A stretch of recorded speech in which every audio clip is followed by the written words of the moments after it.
자, 우리 이제 인간 발달의 유용성입니다. 자, 인간 발달이 되는데 어떠한 그런 유용성 또는 사회복지에 기여를 했는가라고 보는데요. 뭐 이것도 이제 예전에는 안 나오다가 지금도 이제 다시 나오고 있어서 이 내용들을 좀 잘 알고 있어야 됩니다. 그럼 인간 발달이 얼마나 좋냐? 인간 발달이 인간이 왜 발달하는 것을 아는 것이 좋은 거냐라고 보는 건데요. 자, 유용성입니다. 사회복지 실천에 기여를 해요. 어떤 기여를 할 거냐? 인간 발달에 따른 클라이언트의 욕구와 문제를 파악할 수 있다. 그렇죠. 영아기 때 어떤 욕구가 있다. 유아기 때 어떤 욕구가 있다.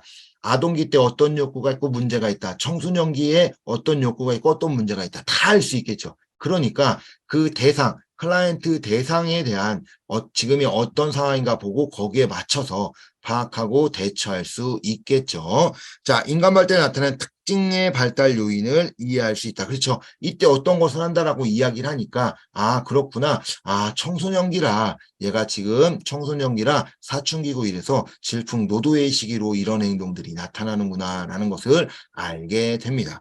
자, 전생에 걸쳐 일어나는 안정성과 변화 과정을 이해할 수 있다. 그렇죠. 이 전생에 나타나 노년기에는 어떤 게 나타난다. 중년기에는 어떤 게 나타난다. 이런 것들을 알 수 있겠죠. 그래서 그 단계에 따른 내용들을 알게 해줍니다. 자, 이전 단계 발달의 결과가 다음 단계에 미치는 영향을 파악할 수 있다. 자, 우리 기초성이 있었죠. 자, 기초성. 영아기 시기에 문제가 유아기 시기에 나타나는데 이 유아기 시기에 왜 이랬을까라는 것들, 왜 유아기 시기에 이걸 못한가, 또는 아동기 시기에 왜 이걸 못할까 봤더니 어때요? 유아기 시기에 이런 것들을 하지 않았기 때문에, 하지 못했기 때문에 아, 지금 이런 문제가 생기는구나 라는 것을 알게 됩니다. 그래서 이전 단계의 결과가 다음 단계에 미치는 영향을 파악할 수 있습니다. 자, 5번. 개인의 발달적 차이를 파악할 수 있다. 그렇죠. 이 차이를 파악할 수 있어. 왜 이 사람이 어떤 문제가 있었고 어떤 내용이 있었기 때문에 이렇게 된다. 이렇게 나타났구나 라는 것을 알 수가 있죠. 자, 우리 하나 이야기할까요? 우리 결벽증이 있습니다. 자, 결벽증. 이 결벽증이 있는데 이 결벽증이 왜 생기냐라고 하면은 이런 차이들이 생길 수밖에 없냐. 이거는 이제 항문기 시기에 고착 때문에 나타나는 건데 이런 문제가 왜 생기는지 이런 것들을 이해하는 데 도움을 주는 것이 인간 발달이다라고 이야기합니다. 자, 생활 주기의 순서대로 정리할 수 있는 준것들을 제공한다. 그렇죠. 틀을 제공해놨어요. 어떻게? 태내기부터 노년기까지 이렇게 이루어진다라는 것들을 이제 준것들을 제공해놨기 때문에 그것을 통해서 우리는 인간에 대한 내용들을 설명할 수 있겠죠. 자, 그리고 인간 발달을 구성하는 다양한 신체, 심리, 사회적 요인을 파악할 수 있습니다.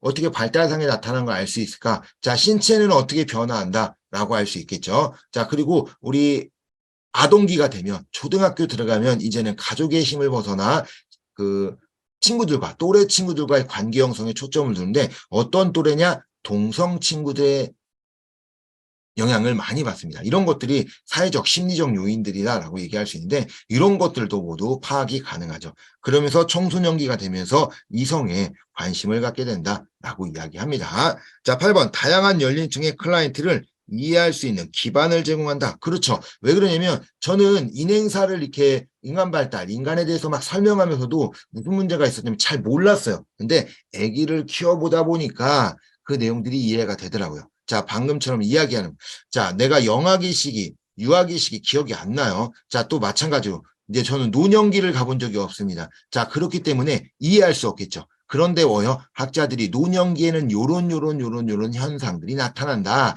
유아기 때는 이랬어. 이렇기 때문에 그 클라이언트, 뭐 노년기에 있는 클라이언트 이런 분들을 이해하는 데 도움이 될 수 있겠죠. 자, 문제를 보도록 하겠습니다.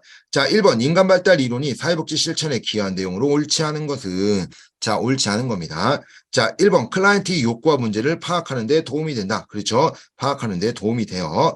자, 2번. 클라이언트의 사회 환경보다 생물학적 요소가 더 중요함을 이해하게 된다. 자, 우리 방금도 이야기했죠. 우리가 이제 생물학적 요인, 뭐 이제 우리 사회 환경, 뭐 이제 이렇게 얘기하지만 이 생물학적 요인, 이 환경 요인 모두 중요하다라고 이야기합니다. 어떤 것이 하나가 더 중요하다라고 얘기할 수는 없어요. 그러니까 생물학적 요인이 유전입니다. 유전과 사회 환경, 뭐 이런 것이 더 중요하다라고 얘기는 할 수 없고 둘 다 중요하다라고 이야기를 할 수 있죠. 정답은 2번이네요. 옳지 않은 거. 자, 사회복지사가 파악해야 할 클라이언트에 관한 사항을 사정할 수 있게 한다. 그렇죠. 왜 그러냐면 클라이언트가 이제 어떤 상황이고 이때는 어떤 문제들이 생긴다라는 것을 알고 있기 때문에 사정을 하는 데 있어서 많은 도움이 될 수 있다라고 이야기하겠죠. 자, 4번 클라이언트의 발달 수행에 필요한 서비스가 무엇인지 파악할 수 있다. 그렇죠. 왜? 발달이 어떻게 발달되고 그 시기에는 무엇이 필요하다라는 것을 알기 때문에 아동기의 아이들에게 또는 청소년기의 아이들에게 무언가를 할 때 훨씬 더 좋은 서비스가 들어갈 수 있겠죠. 그래서 필요한 서비스가 무엇인지 파악할 수 있게 됩니다. 자, 5번 사회복지사가 모든 연령층의 클라이언트를 이해하고 그들과 함께 일할 수 있게 한다. 그렇죠. 저는 노년층을 이해를 못해요. 왜? 노년기가 돼보지 않았으니까. 자, 그런데 어때요? 책으로 공부하고 학자들에 대한 내용들을 봤기 때문에 이런 특성이 있다라는 것을 알아서 함께 일하는데 도움이 될 수 있다라고 이야기를 하는 겁니다. 자, 그래서 옳지 않은 건 2번이네요. 사회환경보다 뭐 생물학적 요소가 더 중요하다. 뭐뭐만 아니면 사회환경이 생물학적 요소보다 생물학적 요소가 사회환경보다 뭐 한 개가 더 좋다라고 이야기할 수는 없습니다. 둘 다 중요한 겁니다. 자, 2번 인간 발달 이론의 사회적 유용성에 대한 유용한 이유로 옳지 않은 것은 옳지 않은 겁니다. 자, 1번 개인의 적응과 부적응을 판단하는 기준이 된다. 그렇죠. 인간이 왜 이렇게 되냐? 왜 저렇게 되냐? 이래서 인간이 이렇게 돼서 요 문제 있어. 그래서 발달, 영아기 때 이런 문제가 나오고 유아기 때 이런 문제가 나왔기 때문에 지금 아이가 좀 사회에 적응을 못하고 있다. 부적응을 한다. 이런 판단들을 할 수 있겠죠. 자, 2번 모든 연령계층의 클라이언트와 일할 수 있는 기반이 된다. 그렇죠. 모든 연령계층과 함께 일하는데 어려움이 없게 될 수 있습니다. 자, 3번 생애 주기에 따른 변화와 안정 요인을 이해하게 된다. 그렇죠. 생애 주기에 어떻게 변화되고 있고 이것이 이제 이 청소년기는 어떻고 아동기는 어떻고 이런 것들처럼 그런 변화들을 알 수 있게 됩니다. 자, 발달적 단계에 따라 신체, 심리, 사회적 기능을 분절적으로 이해하게 된다. 자, 분절이 뭐예요? 파편화된 거죠. 나눠진 거다. 그래서 신체 따로, 심리 따로, 사회적 기능 따로 이거를 분절돼서 따로 이해한다라고 하는데 우리가 발달 단계에는 이렇게 분절적으로 이야기하는 게 아니라 어떻게 해요? 통합적이에요. 통합적으로 이해하게 됩니다. 그래서 이것이 이제 신체의 문제가 어떻게 심리에 영향을 미치는지 또 사회적 기능들이 신체에 어떤 영향을 미치는지 이런 것까지도 볼 수 있거든요. 그래서 따로따로 보는 것이 아니라 함께 신체, 심리, 사회적 기능을 모두 함께 본다라고 이야기합니다. 자, 5번 발달 단계별 욕구에 따른 사회복지 제도의 기반을 제공한다. 그렇겠죠. 야, 유아기 때 뭐가 필요하다. 아동기 때, 청소년기 때 뭐가 필요하다라는 것을 알고 있으니까 사회복지에 대한 정책을 만든다든지 제도를 만들 때 이런 특성들을 이해하면서 만들 수 있겠죠. 자, 정답은 4번이네요. 분절이 나타나는 것이 아니라 통합적으로 이해하게 됩니다.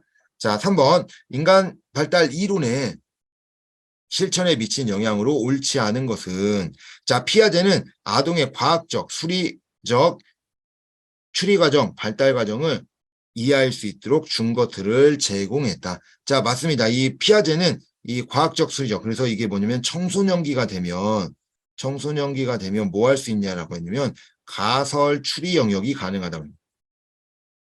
가설 추리가 가능하다. 그래서 이 무언가를 해보지 않고도 될 수 있다는 것을 알 수 있게 된다라고 이야기한 것처럼 이런 과학적, 수리적 추리 과정의 발달 과정을 이해시켰던 학자가 이 피아제다라고 이야기합니다.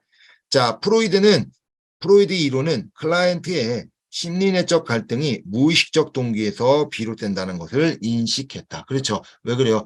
과거에 무의식적 동기들, 이 내적 갈등이 이제 무의식적 동기에서 비롯되고 그것이 이제 환경에 또는 영향을 미친다라고 이야기하는 거죠. 그래서 그 과거에 있었던 어린 시절에 있었던 그런 경험들 이런 것들이 어떻게 된다라는 거예요. 없어지지 않고 인간의 무의식 속에 있다라는 거죠. 그리고 그 무의식이 언제 튀어나오는 거야? 성인이 돼서 튀어나오면서 그 문제가 나타나게 이야기하는 것이 이 프로이드다라고 이야기합니다. 자, 2번 맞는 내용이에요. 자, 에릭슨은 프로이드의 생애주기에 따른 실천 개입 지표를 제시해 주었다. 클라이언트의 생애주기. 그래서 어떻게 한 거예요? 영아기부터 노년기까지 인생의 죽을 때까지 8단계로 나눠가지고 이 생애주기 실천 계표를 주면서 이런 특징이 있다라고 이야기했던 학자가 에릭슨이다라고 이야기를 합니다.